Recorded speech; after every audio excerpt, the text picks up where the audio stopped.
Salut, moi c'est Jonathan et c'est moi qui vais te raconter l'histoire ce matin. On continue notre série on raconte les histoires de Élie et de Élisée.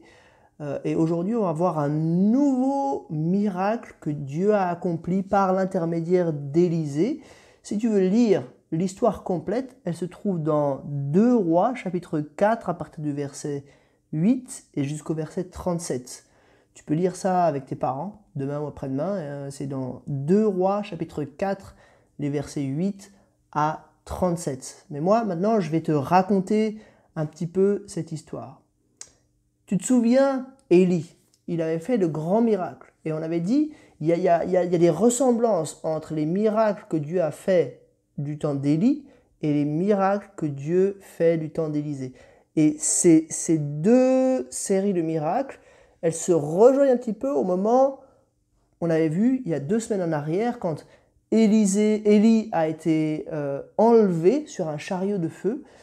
Élisée, juste avant, il lui avait dit, quand Élie lui avait dit « Mais qu'est-ce que tu veux que je fasse pour toi ?» Élisée lui avait demandé « Mais que je puisse recevoir une double portion de ton esprit. » Et effectivement, Dieu va faire un peu les mêmes miracles qu'il a fait avec Élie, il va les faire en quelque sorte avec Élisée. La dernière fois, on a vu cette veuve dont l'huile ne s'arrêtait pas de couler. Et je ne sais pas si tu te souviens, dans l'histoire d'Élie, cette veuve à Sarepta, une autre veuve à Sarepta, elle avait aussi reçu de l'huile pour survivre pendant la famine, mais juste après, son fils, il était mort. Et Dieu avait permis une résurrection. Et ici aussi, on va voir l'histoire d'une résurrection. Il y a un petit peu 2 miracles dans cette histoire. Tout d'abord, il y a un enfant qui va naître, alors que normalement, il ne devait pas naître. Et puis ensuite, il va y avoir un enfant qui meurt et puis qui va ressusciter. Élisée, il avait son travail un petit peu, on peut dire, de prophète, sa mission que Dieu lui avait donnée, c'était d'aller un petit peu partout et puis de parler aux gens de la part de Dieu. Et c'est ce qu'il faisait en fait, il n'était pas toujours au même endroit, mais il se déplaçait, il allait dans différentes villes, il voyageait beaucoup et il parlait de Dieu aux gens. Un jour, Élisée, il est arrivé dans un petit village qui s'appelle Sunem. Et puis, dans ce petit village, il y a une femme assez riche, elle a vu qu'il était fatigué, qu'il avait beaucoup marché, et elle lui dit, mais viens chez nous, tu peux loger chez nous, et puis tu vas manger chez nous. Et voilà, là on a une première image de Élisée, qui est chez cette femme qu'on appelle la Sunamite. Le texte l'appelle la Sunamite simplement parce qu'elle habitait à Sunem, et on appelle comme ça les habitants de Sunem, on les appelle les Sunamites, et son mari qui est là. Et ils n'ont pas d'enfants.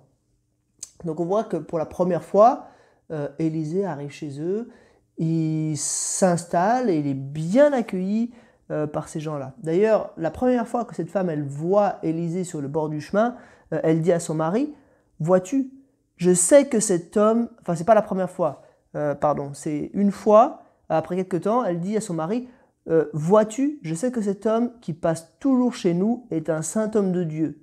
Faisons une petite chambre indépendante et mettons-y pour lui un lit, une table, un siège et un chandelier, afin qu'il puisse s'y retirer quand il viendra chez nous. » C'est sympa, hein? Comme Élisée, il passait souvent dans le village de Sunem, elle dit, on pourrait lui construire une petite chambre, comme ça il serait confortable quand il vient chez nous.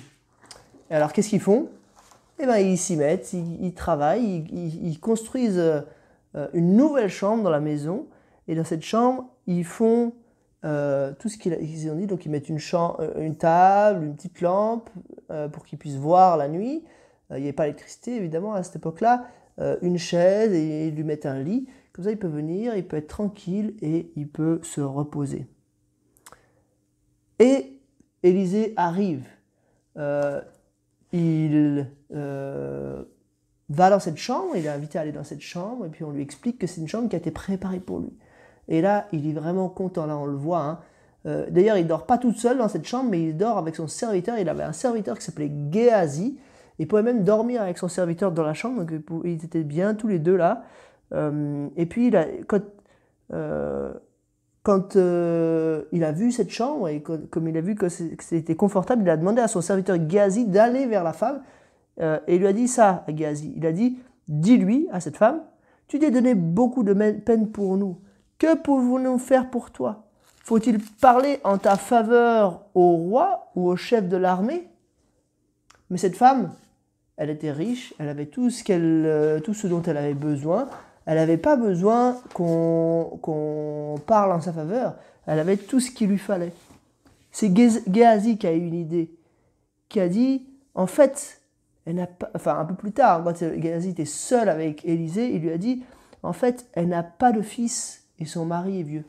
C'était des gens qui n'avaient pas pu avoir d'enfants. Et ils étaient tristes de ne pas avoir pu avoir d'enfants. Alors, Élisée, il a fait venir cette femme, cette Sunamite vers lui, puis lui a dit une promesse, bien sûr, ce n'est pas lui-même qui l'a dit, hein, mais il a dit ça de la part de Dieu. Il a dit, à la même époque, l'année prochaine, tu embrasseras un fils. Mais cette femme, elle a dit, mais mon mari est trop vieux, c'est plus possible pour nous d'avoir des enfants. Et pourtant, Dieu, il a fait un miracle. Il a fait un miracle, et l'année suivante, effectivement, ils ont pu avoir un fils. Et puis les années ont passé. Ce fils, qui était vraiment un cadeau de Dieu, une bénédiction de Dieu, il a grandi. Il a grandi et un jour, il était avec son père dans les champs en train de travailler au moment de la moisson. Tu vois là, il est dans les champs, il y a des travailleurs derrière qui sont en train de moissonner. Ça c'est le père et ça c'est le fils. Et le fils, il a dit « ma tête, ma tête ». Tout d'un coup, il a eu mal à la tête, tout à coup, comme ça, un jour où il faisait chaud. Et puis le père, il a dit à son serviteur, bah, amène-le vite à la maison et puis sa mère, elle va s'occuper de lui. Seulement, qu'est-ce qui s'est passé? Il est rentré à la maison, la mère, elle l'a pris sur ses genoux, il est resté comme ça un long moment, et en fait, au bout d'un moment, il est mort. C'était terrible parce que c'est terrible pour des parents de perdre un enfant. Et bien, c'était encore plus terrible parce que c'était leur seul enfant.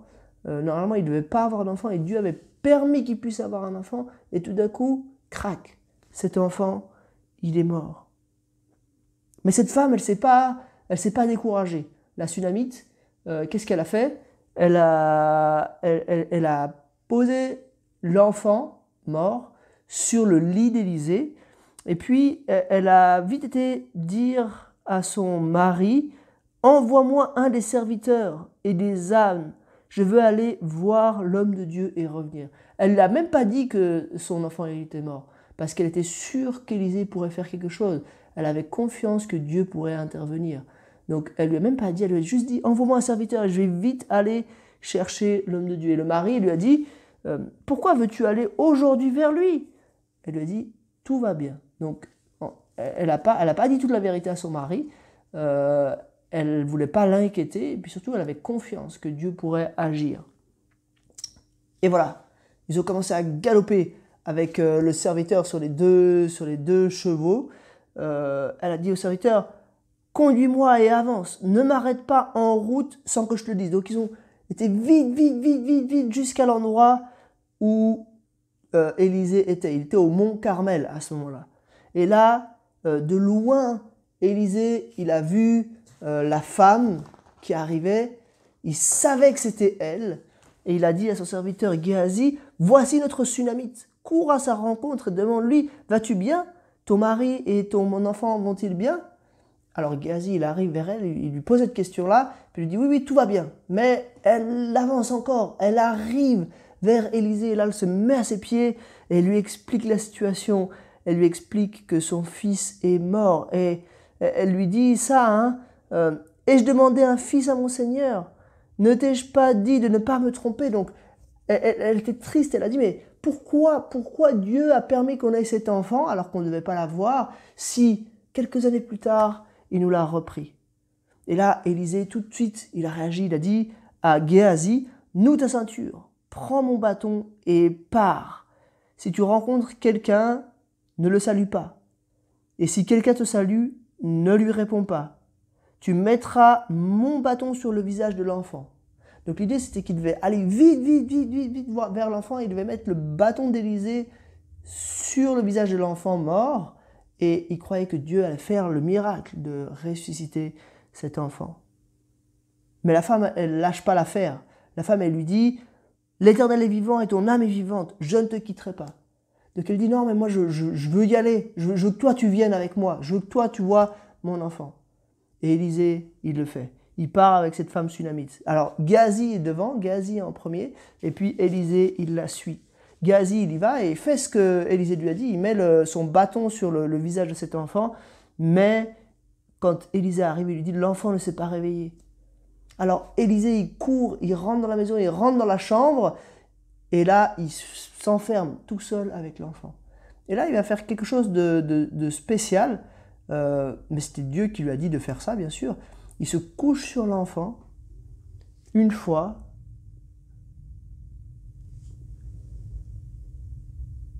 et l'enfant se réchauffe. Ensuite, Élisée, il marche dans la maison, et puis il s'étend une deuxième fois sur l'enfant, et là, l'enfant, tout d'un coup, il tousse une fois, 2 fois, 3 fois, 4 fois, 5 fois, 6 fois, 7 fois, et voilà, il recommence à respirer, et voilà, il vit. Et là, Élisée dit à Géasi, son serviteur, appelle notre Sunamite. Et là, la femme, elle vient, et elle trouve son fils vivant. Il est guéri, il est même ressuscité. C'est pas juste une guérison, hein, c'est qu'il était mort et il est revenu à la vie. Et là, elle est contente de voir que son fils est guéri. Waouh! C'est une sacrée histoire, hein? Une résurrection. Qu'est-ce qu'on apprend dans cette histoire? Et c'est important maintenant qu'on se demande qu'est-ce qu'on apprend. Il y a une grande vérité dans cette histoire. C'est que Dieu peut faire l'impossible car il est tout-puissant. Dieu peut faire l'impossible car il est tout-puissant. Dieu, il peut tout faire. Il peut tout faire et il le prouve dans la Bible. Il fait des grands miracles. Mais là, ce miracle, c'est particulier parce qu'il a donné la vie à cet enfant. On peut difficilement imaginer le plus grand miracle. Seulement, cet enfant, il est quand même mort après. Il a peut-être vécu encore toute une vie, il a peut-être vécu encore 100 ans, si ça se trouve, depuis là. Mais à la fin de sa vie, il est quand même mort. Donc ça veut dire qu'il y a un miracle qui est encore plus grand que ce miracle-là. Ce miracle, c'est qu'il nous donne aussi la vie éternelle, Dieu. Dieu, il voulait au départ qu'on vive toujours, qu'on vive sans que ça s'arrête. La mort n'était pas prévue dans le plan de Dieu au départ. Mais voilà, le mal est rentré dans la création, le péché est entré dans la création, et Dieu avait prévenu, il avait dit, si tu pèches, il avait dit à Adam, hein, si tu pèches, tu mourras. Et du coup, à partir de là, Adam est mort, Ève est morte, et puis tous les êtres humains sont morts. Ils sont morts à cause du péché. Mais Dieu peut nous ressusciter. Nous ressusciter pas juste pour nous donner quelques années de vie en plus, mais nous ressusciter pour nous donner la vie éternelle. Et comment il a fait? Il a fait venir Jésus, qui est mort sur la croix à notre place pour nos péchés, pour payer pour nos péchés, pour qu'on puisse nous aussi recevoir cette vie éternelle. C'était impossible, nous on ne pouvait pas le faire. Pourquoi? Parce que nous, on n'est pas tout puissant. Dieu, lui, il peut tout faire parce qu'il est tout puissant. Il peut faire l'impossible car il est tout puissant. Mais nous, on n'est pas tout puissant. Nous, on n'est pas Dieu. Nous, on ne pouvait pas faire ce miracle par nous-mêmes. Lui, il a pu le faire. Il a pu guérir par l'intermédiaire d'Élisée le fils de la Sunamite. Et il peut nous ressusciter de la mort. Si on croit en Jésus, simplement si on croit en Jésus, on est ressuscité de la mort pour toujours. Alors on arrive au bout de l'histoire et comme d'habitude, j'ai 10 questions à te poser pour t'aider à te souvenir comme il faut de cette histoire. Alors je vais poser à chaque fois la question, puis après je donnerai la réponse. Donc si toi tu veux bien réviser, le mieux c'est que tu mets pause dans la vidéo, comme ça tu peux donner la réponse à la question, puis après tu remets play pour entendre la réponse que je donnerai. C'est parti. Question numéro 1. Qu'est-ce que la femme sunamite et son mari ont fait pour Élisée? Réponse. Premièrement, pendant un temps, ils l'ont invité chez eux, ils l'ont invité à manger, et puis plus tard, ils ont même construit une chambre pour lui, avec des meubles pour qu'il soit bien installé. Question numéro 2. Comment ont-ils arrangé la pièce? Réponse. Ils ont mis un lit, une chaise, une table, une lampe. Et c'est pas juste pour dire qu'ils ont arrangé la pièce, c'est pour dire qu'ils avaient vraiment souci du confort d'Élisée. Ils voulaient vraiment faire le mieux pour lui. Pourquoi? Parce qu'ils savaient que c'était un homme de Dieu. C'est pas juste pour Élisée qu'ils voulaient le faire, c'est parce qu'ils savaient que c'était un homme de Dieu. Question numéro 3. Quelle promesse Élisée a-t-il fait à la femme? Réponse. L'an prochain, à la même époque, tu tiendras ton fils dans tes bras. C'est Élisée qui a fait cette promesse, mais bien sûr, il l'a fait de la part de Dieu. C'est pas Élisée qui a permis à cette femme d'avoir un enfant, c'est Dieu qui a fait ce miracle. Question numéro 4. Dieu peut changer notre vie.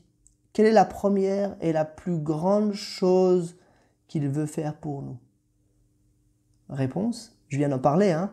Il nous donne la vie éternelle. Il nous fait ressusciter comme cet enfant. Mais seulement c'est encore plus grand que pour cet enfant. Parce que nous, on ne ressuscite pas juste pour cette vie.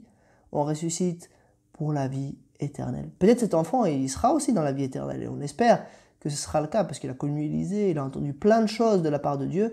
Du coup, peut-être qu'il sera aussi. Mais la Bible ne le dit pas. Seulement, nous, on sait qu'on a un miracle encore plus grand que cet enfant qui nous attend. Question numéro 5. Quelque chose de très triste est arrivé à cette famille. Quoi? Le petit garçon a eu très mal à la tête, puis il est mort. Question numéro 6.